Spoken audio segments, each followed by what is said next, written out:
JCBയും ഹിറ്റാച്ചിയും, ഒരു ഭാഗത്ത് JCB അതുപോലെ അപ്പുറത്ത് ഹിറ്റാച്ചി, ഇത് രണ്ടും കൊണ്ട് ഈ കെട്ടിടത്തിൻ്റെ മേൽക്കൂരയിലെ മെറ്റാലിക് ഷീറ്റുകൾ പൊളിച്ചു നീക്കിയതിന് ശേഷമാണ് ഇപ്പോൾ ദൃശ്യങ്ങളിൽ കാണാം ഈ മെറ്റാലിക് ഷീറ്റുകൾ പൊളിച്ചു നീക്കിയതിനിടയിലൂടെ ഉള്ളിലേക്ക് വെള്ളം ചീറ്റുന്നതാണ്. നമ്മുടെ ക്യാമറാമാൻ ഷിജു ചവറയുടെ ദൃശ്യങ്ങളാണ് കാണുന്നത്.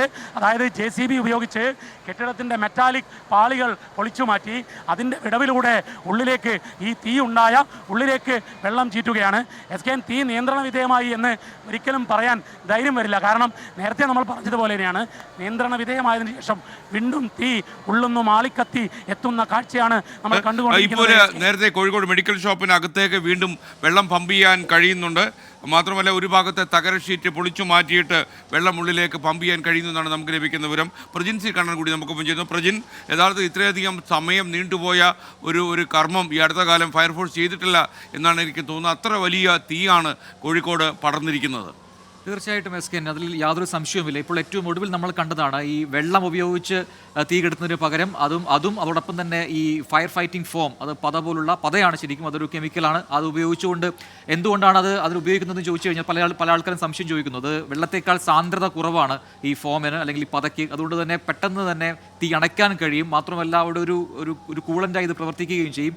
ഉണ്ടാകുന്നൊരു വലിയ ചൂട് അതൊക്കെ കുറയ്ക്കാൻ കഴിയും എന്നുള്ളതാണ് ഈ ഫോം ഉപയോഗിച്ചുള്ള ഈ ഫയർ എക്സ്റ്റിങ്ക്വിഷ് വർക്കിന് കഴിയുന്ന ഒരു മേന്മ. അതോടൊപ്പം അത് ഉപയോഗിക്കുന്നുണ്ട്. അത് മാത്രമല്ല പിന്നീട് തീ പിടിക്കാനുള്ള സാധ്യത അത് തുലം കുറവാണ് എന്നതാണ് ഈ ഫയർ ഫൈറ്റിംഗ് ഫോമിൻ്റെ മറ്റൊരു പ്രത്യേകത. അതുകൂടി അവിടെ പ്രയോഗിക്കുന്നുണ്ട്. ഇപ്പോൾ നമ്മൾ ദൃശ്യങ്ങളിൽ കണ്ടതുപോലെ ഫയർ സേഫ്റ്റി ഉദ്യോഗസ്ഥർ. നമുക്ക് എടുത്തു പറയേണ്ട മറ്റൊരു പ്രധാനപ്പെട്ട കാര്യം ഈ കെട്ടിടത്തിനെ കുറിച്ച് തന്നെയാണ്. ഇപ്പോൾ എനിക്ക് നേരിട്ട് അറിയാവുന്ന കെട്ടിടം കൂടിയാണ്. ഞാൻ പലതവണ ഇവിടെ പോയതാണ് പഠിക്കുന്ന സമയത്ത്. അതായത് 10-23 വർഷങ്ങൾക്ക് മുൻപാണെങ്കിൽ കൂടിയും ഇതേപോലെ ഈ പറയുന്ന തീപിടുത്തമുണ്ടായ ആ സ്ഥലത്ത് ഇതേ അവസ്ഥ തന്നെയായിരുന്നു. ഒരുപാട് വ്യാപാര സ്ഥാപനങ്ങൾ ഒന്നിനടുത്തായി ഉള്ളൊരു കെട്ടിടമാണ്. ഈ ഷഹദൊക്കെ നിൽക്കുന്ന ഭാഗത്ത് മാത്രമാണ് പിന്നീട് നിർമ്മാണ പ്രവർത്തനം നടന്നത്. 5 നില കെട്ടിടമൊക്കെ അവിടെ പിന്നീട് ഉണ്ടാക്കിയാണ്. പക്ഷേ ഈ തീപിടുത്തമുണ്ടായ ഈ ഭാഗം 10-23 വർഷം മുമ്പ് ഇതേ അവസ്ഥ തന്നെയായിരുന്നു. മാത്രമല്ല ആൾക്കാർക്ക് കയറി പോകാനൊക്കെ ചെറിയ സ്റ്റെപ്പുകൾ മാത്രമാണ് ഉള്ളതെന്നൊക്കെയുള്ളത് വളരെ പ്രധാനപ്പെട്ടതാണ്. കാരണം അന്ന് ആ സമയത്ത് അവിടെ ഈ ജനസേവന കേന്ദ്രങ്ങളുണ്ടായിരുന്നു. വിദ്യാർത്ഥികളായ നമ്മളൊക്കെ അവിടെ പോയിട്ടാണ്.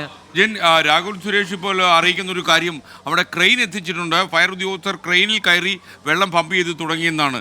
നിലവിൽ എവിടെയും പുറത്തേക്ക് തീ കാണുന്നില്ലെന്നും രാഹുൽ സുരേഷ് ആ കെട്ടിട സമുച്ചയത്തിൻ്റെ മുകളിൽ നിന്ന്, ഈ തീ പിടിച്ചിരിക്കുന്ന സ്ഥലത്തിൻ്റെ ഏറ്റവും ജസ്റ്റ് ഓപ്പോസിറ്റായ കെട്ടിട സമുച്ചയത്തിൻ്റെ മുകളിൽ നിന്ന് റിപ്പോർട്ട് ചെയ്യുന്നു.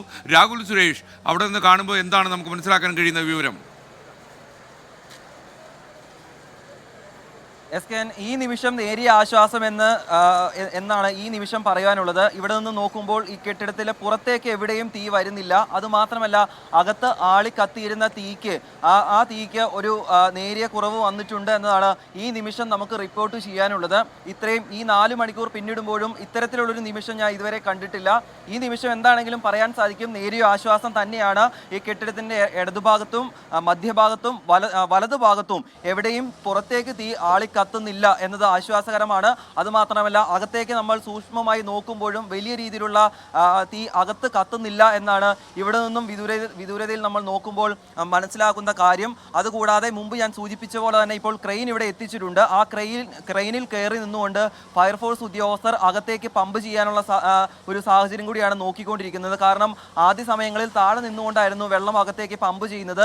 അത് അകത്തേക്ക് വെള്ളം എത്തിക്കുന്നതിന് പരിമിതി ഉണ്ടായിരുന്നു. ആ സാഹചര്യത്തിലാണ് ക്രെയിൻ എത്തിച്ച ശേഷം അതിൽ കയറി നിന്നുകൊണ്ട് ഫയർഫോഴ്സ് ഉദ്യോഗസ്ഥർ അകത്തേക്ക് വെള്ളം പമ്പ് ചെയ്തുകൊണ്ടിരിക്കുന്നത്. അത് ഈ മെഡിക്കൽ ഷോപ്പിന്റെ 2ാം നിലയിലാണ് ഇപ്പോൾ അത്തരത്തിലുള്ള ഒരു പ്രവർത്തനം നടന്നുകൊണ്ടിരിക്കുന്നത്. അല്പസമയം മുമ്പ് അണച്ച ഭാഗത്ത്, അതായത് ലായിനി ഉപയോഗിച്ചുകൊണ്ട് തീ അണച്ച ഭാഗത്ത് വീണ്ടും തീപിടുത്തം ഉണ്ടായിരുന്നു. അവിടെ ഇനി തീപിടുത്തം ഉണ്ടാകാതിരിക്കാൻ വേണ്ടിയിട്ടാണ് ക്രെയിനിന്റെ സഹായം തേടിക്കൊണ്ട് ക്രെയിനിന്റെ സഹായത്തോടെ ഫയർഫോഴ്സ് ഉദ്യോഗസ്ഥർ വലിയ രീതിയിൽ വെള്ളം പമ്പ് ചെയ്തുകൊണ്ടിരിക്കുന്നത്.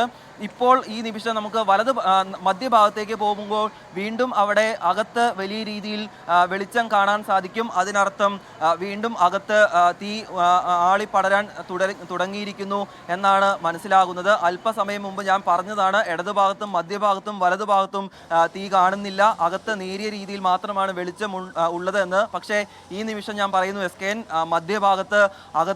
മധ്യഭാഗത്ത് നേരിയ രീതിയിൽ വെളിച്ചം കണ്ടു തുടങ്ങിയിരിക്കുന്നു. വീണ്ടും അവിടെ തീ ആളി പടരാൻ തുടങ്ങിയിരിക്കുന്നു എന്നാണ് നമ്മൾ മനസ്സിലാക്കുന്നത്. ഇങ്ങനെ ഓരോ നിമിഷവും മാറി മാറി പോകുന്നതാണ് സാഹചര്യം. ഒരു നിമിഷം നമ്മൾ തീ അണച്ചുവെന്ന് വിശ്വസിക്കുമ്പോഴും അടുത്ത നിമിഷം അതേയിടത്ത് വീണ്ടും തീ ആളിക്കത്തുന്നതാണ് നിലവിലെ സാഹചര്യം. സുരേഷാണ് വിവരങ്ങൾ നൽകിക്കൊണ്ടിരിക്കുന്നത്. നിങ്ങൾക്കറിയുന്നത് പോലെ ഇത്രയധികം 4 മണിക്കൂർ പിന്നിട്ട് കഴിഞ്ഞ് 5-ാം മണിക്കൂറിലേക്ക് കടന്നു കഴിഞ്ഞിരിക്കുന്നു കാലിക്കറ്റിലെ ശ്രമം. എന്നാൽ തീ അണയ്ക്കാൻ കഴിയുന്നില്ല. ചില സ്ഥലങ്ങളിൽ അണയ്ക്കും തോറും പിന്നെയും തീ പടരുന്ന കാഴ്ച കൂടി അവിടെ നിന്ന് റിപ്പോർട്ട് ചെയ്യപ്പെടുന്നു. ഒരുപക്ഷെ ഇത്രയധികം തീവ്രമായ ഒരു ശ്രമം ഈ അടുത്ത കാലത്തൊന്നും ഫയർഫോഴ്സ് നടത്തിയിട്ടില്ല. കോഴിക്കോട്ടെ സുരക്ഷാ സംവിധാനങ്ങൾ മുഴുവൻ ഒരുക്കിയിട്ടും തീ നിയന്ത്രണ വിധേയമാക്കാൻ കഴിയുന്നില്ല. പ്രജിൻ സി കണ്ണൻ എന്തോ പറയുന്നുണ്ടായിരുന്നു. എന്തായിരുന്നു പ്രജിൻ? അതായത് ഇത് പഴക്കമുള്ള കെട്ടിടം തന്നെയാണ് ഈ നിലവിൽ ഈ തീപിടുത്തമുണ്ടായ മുഫീസ് സ്റ്റാനിലെ ഈ കെട്ടിടം എന്ന് പറയുന്നത്.